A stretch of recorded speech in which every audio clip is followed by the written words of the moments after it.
Bolo Vrindavan Bihari Lal Ki. Does anyone have any questions they want to ask today? I can speak for a little bit on some particular topic that you want to hear about, or any confusion or question you have.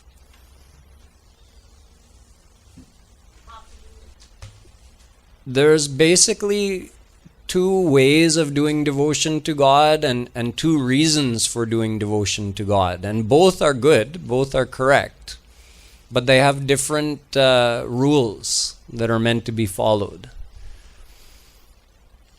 One is for God realization. God realization means, we say Bhagavat Prapti. Prapt means you get something. So you want God. Why do you want God? Because God is bliss. God is happiness. So if someone thinks in their mind, I want to meet Radha Krishna in this life.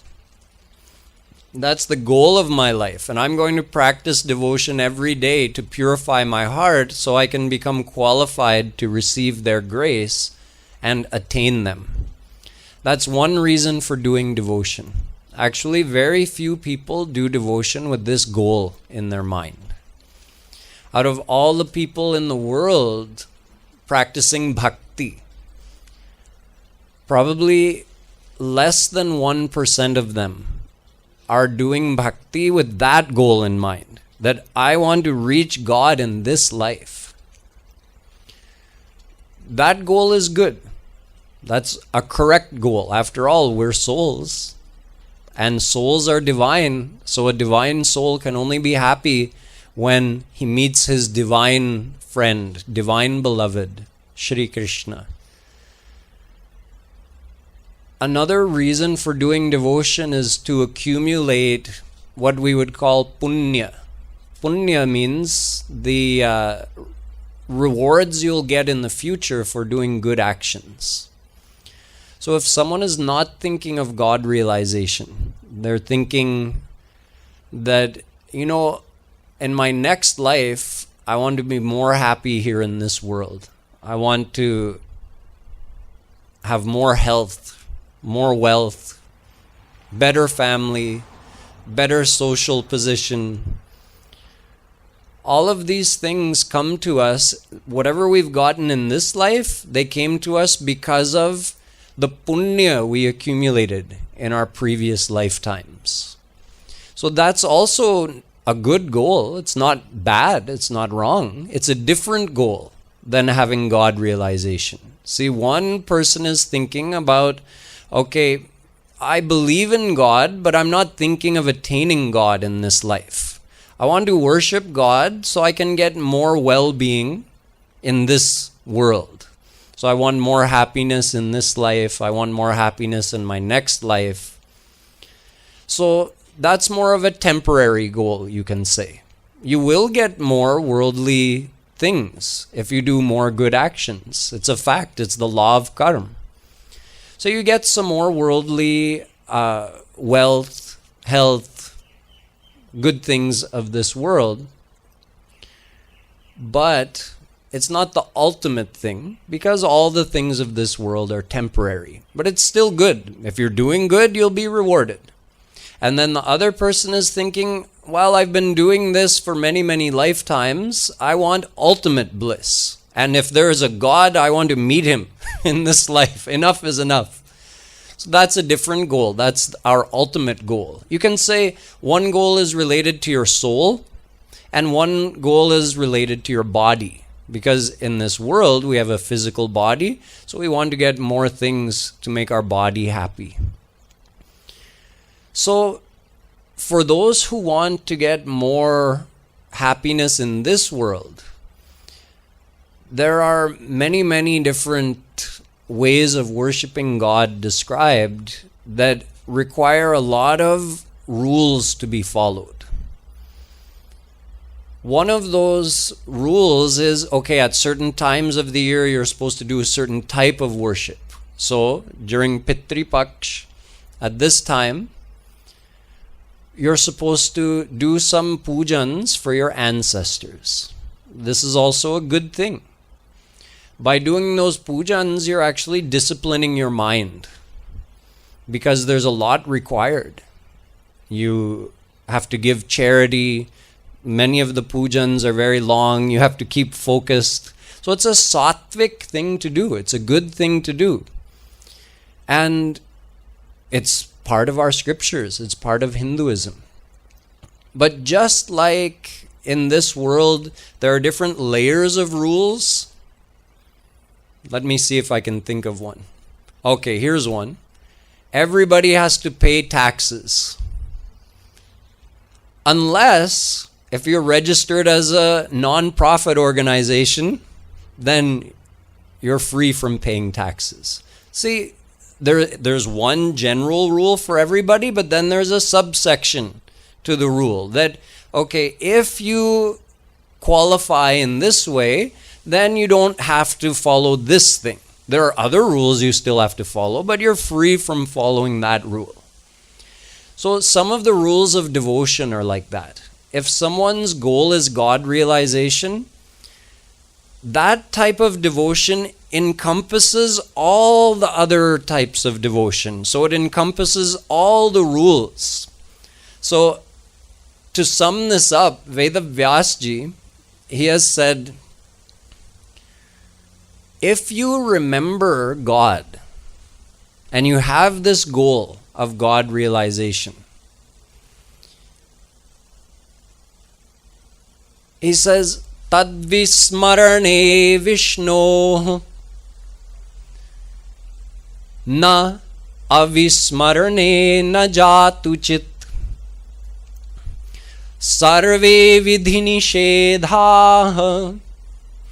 All the vidhi nishedh of the Vedas. Vidhi means rules you have to follow. Nishedh means things you're prohibited from doing. So in other words, do's and don'ts. Do this, do this, do this. Don't do that, don't do that, don't do that. All those vidhi nishedh are included in one do and one don't. Do remember God all the time. And don't ever forget Him even for 1 second.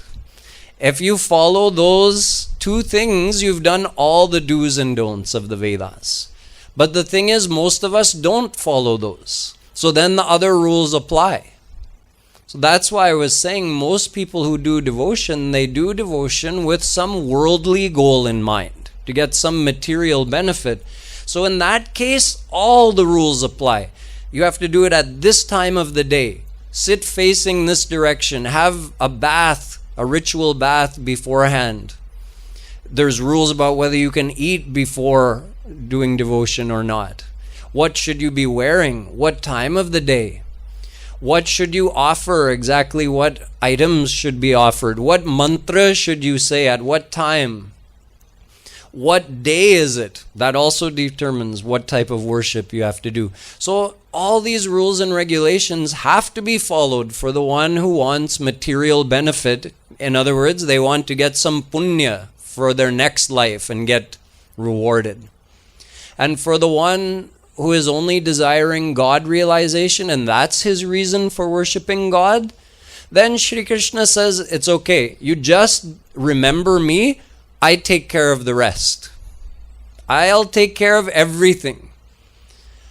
Ananyashchintayanto mam ye jana paryupasate tesham nityabhiyuktanam yogakshemam vahamyaham.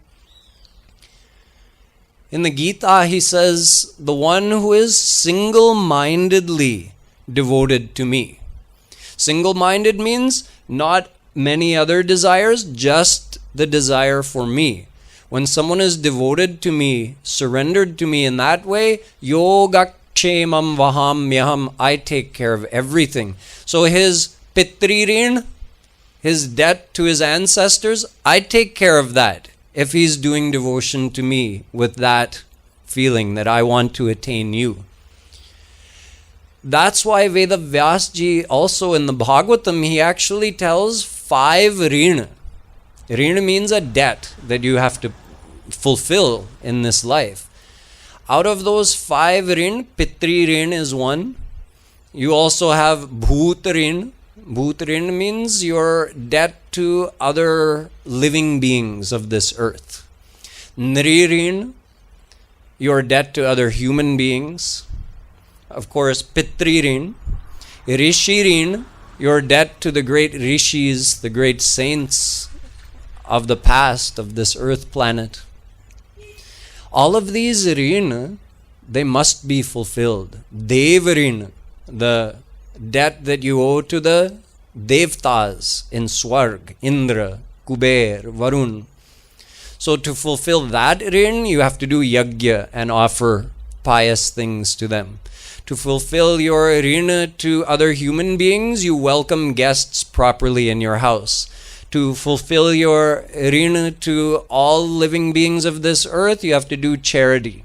To fulfill your rin to your pitris, to your ancestors, you have to do certain type of worship at certain types of year. Also, raising kids according to the scriptures is part of fulfilling that rin. The rin to our rishis is fulfilled by studying the scriptures. Vedavyasji says all of that is put aside if you just do bhakti to Shri Krishna with the goal of attaining him. Then I take care of all those rin for you. You're not bound to go individually and do each one of those things. Do bhakti to me, I'll take care of all of those rin. So you see, there's a subsection to the law. Everybody has these 5 rin that they have to fulfill, but if they're doing devotion with the goal of God realization, then they are fulfilling those debts in another way, you can say. It's not that they're not fulfilling those debts, they're doing it in another way. So they're freed from those specific do's and don'ts. So that's a long answer to your question, that actually the answer is no. If someone is doing devotion to Shri Krishna with the goal of God realization, they are not bound to do that type of puja at this time. That doesn't mean their ancestors are not getting what they should from you. They are. They're getting the effect of your bhakti, which is even more. However, there's another but.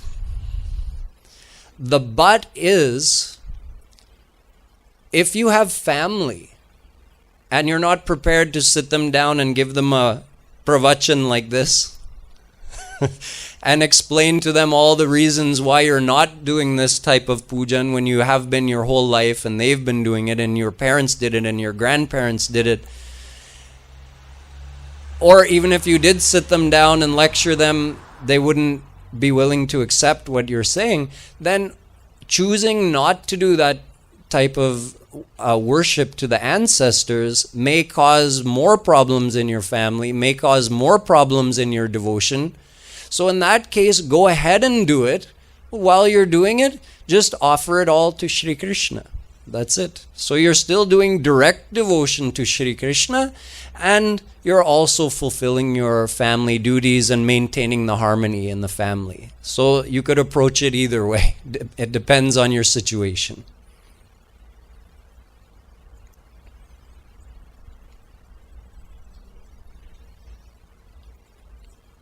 You know, it's the same thing with worshiping various forms of God. Someone, in the family, maybe there's a particular form of God which has always been worshipped in your family. Or at a certain time of year, your family worships this form of God. And you've decided, I understand that all the forms of God are within Shri Krishna, so I'm just worshipping him. But Tuesday comes along and everybody's doing Hanuman Chalisa, and your family is saying, well, why? What happened to you? Why did you stop doing Hanuman Chalisa? Do Hanuman Chalisa. What's wrong? Pray to Hanumanji and say, Hanumanji, please give me more bhakti to Shri Krishna. So Jagat Guru Shri Kripaluji Maharaj celebrated all the festivals to all the forms of God, even though he taught exclusive devotion to Radha Krishna. He always said, first of all, have full respect for all forms of God. If we're disrespecting Ganesh Ji, we've disrespected Shri Krishna, because Ganesh and Shri Krishna are one. Internally, they're one. If you've disrespected God Shiva, you've disrespected Shri Krishna, because internally they're one. Shri Krishna himself is Shiva. Shri Krishna himself is Ganesh. So full respect to all the forms. But you just think in your mind, but okay, Krishna, I want you in this form. Okay, as Radha Krishna, that's the form I want to meet you in. I want you to come to me in that form. But I know all these other forms are also you. So I accept that, and on any special day for those other forms, I will worship you in that form, and I'll ask Ganesh Ji, please give me more devotion to Shri Krishna. Please remove the obstacles on my path of bhakti to Shri Krishna. Oh Bhagwan Shiv, you are very easy to please. Please grant me more love for Radha Krishna. So you worship the different forms of God on those special days. And so that you remain single-minded in your heart, you worship them and you ask them for more devotion to Radha Krishna. So it's a way of balancing everything. Then other people don't feel that you're disrespecting another form of God, and they don't feel disturbed seeing that, oh, you've changed so much. Why you used to worship, you used to do this, now you're doing that. So don't disturb them. You can also keep doing those things, but with Radha Krishna in your mind. Or if you're in such a situation where you don't have that consideration, where no one's going to give you a hard time, and you just think, you know what, I just want to focus only on Radha Krishna, that's fine. You can do that too, but you have to balance it. You have to consider what's your family situation, and you have to maintain the harmony in the family, because if harmony in the family is disrupted, then that's going to cause problems in your devotion as well.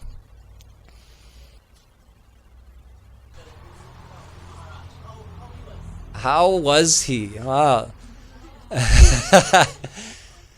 He was like at the same time, he was like a very large personality, meaning very powerful. When you're around him, you felt like a lot of power.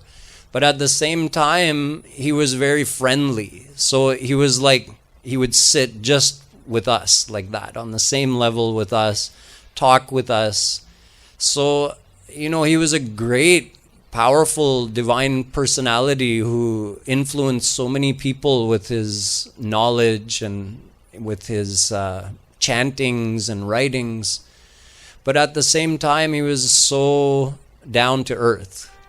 So, you know, in any given day, he might be giving a 2-hour lecture from his Jagat Guru throne on the stage, where you're looking at him like, wow, you know, he's so great. And in the very same day, he might be sitting amongst us and reciting some poetry or telling a joke, or someone is singing a song for him, like a Bollywood song, just for fun. Like, so he knew that souls of Kali Yuga, they can't stay serious all the time. Back in the day, you know, Guruji could be really hard on the disciples, meaning very demanding. If you see, you know, what is it like in videos where they depict stories of Mahabharata or Ramayana or Bhagavatam, and anytime there's some scene where you see a Guruji with some disciples, it's always very serious, right? So probably a long time ago, people could handle that. They could be very, very serious, very focused, do a lot of service, not worry about getting any kind of attention from their Guruji, just follow his instructions. Probably we used to be like that, but nowadays we've come down a couple notches in Kali Yuga.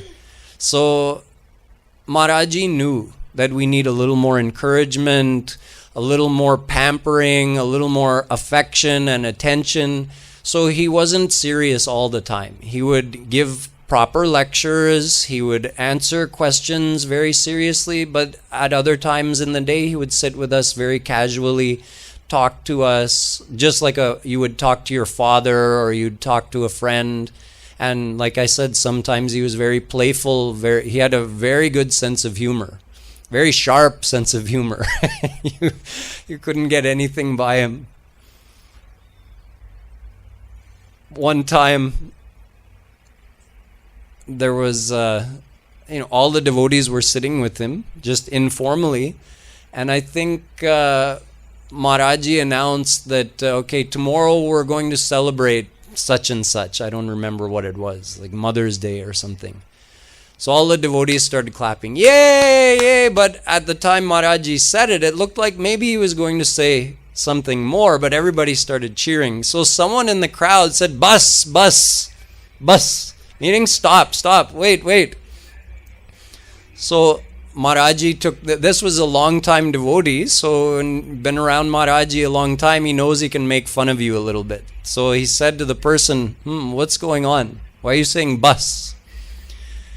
So the devotee said, Maharaji, everybody started cheering right after you said that we're celebrating Mother's Day tomorrow.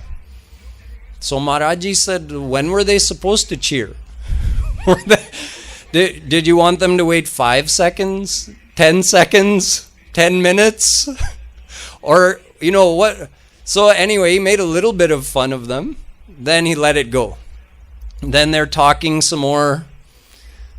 Someone starts laughing or someone's cheering about something and Maharaji says, bus.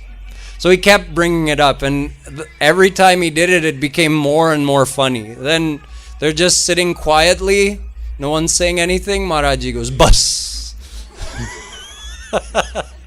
So he was always finding ways to make the devotees laugh, to tickle your heart, and just make you feel that just like Radha Krishna are yours, right? You don't want to just think of them like, oh, they're so great, they're God. You want them to be yours. So Maharaji was like that.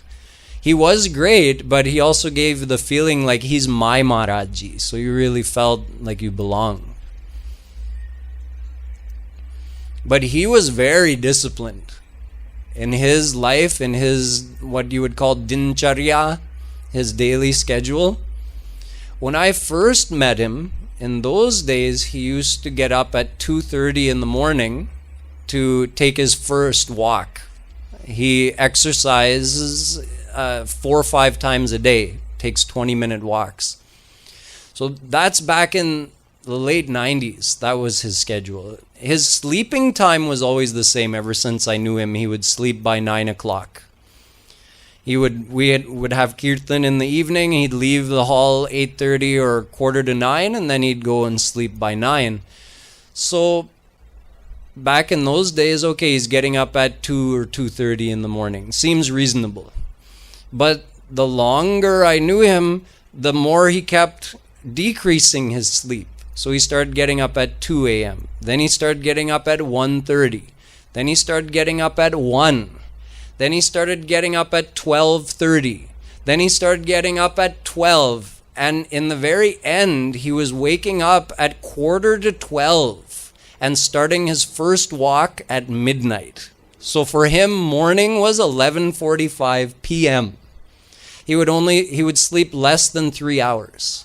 He'd get up, he'd exercise, have his bath, have his breakfast, then come for, we would start our morning arti in the ashram around 4 a.m. So he'd obviously come and join us for that. Then he'd go back and have his lunch before we were even eating our breakfast. His dinner, when I first met him, was between 1 and 2. But since he started getting up earlier and earlier, he started eating dinner at 11:30 in the morning. And then after that, he would maybe have a snack sometime later on in the day, but his last big meal of the day was 11 a.m. So he was extremely disciplined. Nobody could keep up with him. When he came from India the first time, he landed in New York. He was on that time zone schedule from the first minute. No allowance for jet lag, like, oh, let me sleep a little extra today because I'm jet lagged. Nope. Actually, I was told, Nilu Didi said from the time he was on the plane, he said, okay, everybody adjust your watches to New York time. And he started eating and sleeping and doing everything right from the time he was on the plane, exactly according to US time. I think, didn't he come straight to Trinidad after that first night in New York? He landed in New York April 11th, 2005. I think he came to Trinidad on the 12th, didn't he? He came straight here. Then he went to Radha Madhav Dham in Texas. Yeah. So that's a little, drop in the ocean of what I could tell you about Sri Maharaji. So he really set an example through his life. And he always told people, look, I'm Grihasthi. So don't ever give me the excuse that, oh, Maharaji, I'm married, I have kids, so I can't follow the path to God. He said, I'm married, I have kids, so I'm an example. Don't ever use that excuse in front of me. You don't have to be a sannyasi to follow the path to God. Bolo Vrindavan Bihari Lal Ki, Jagat Guru Shri Kripalu Ji Maharaj Ki, Shri Radha Rani Ki, Jai Jai Shri Radhe, Jai Jai Shri Radhe, Jai Jai Shri Radhe.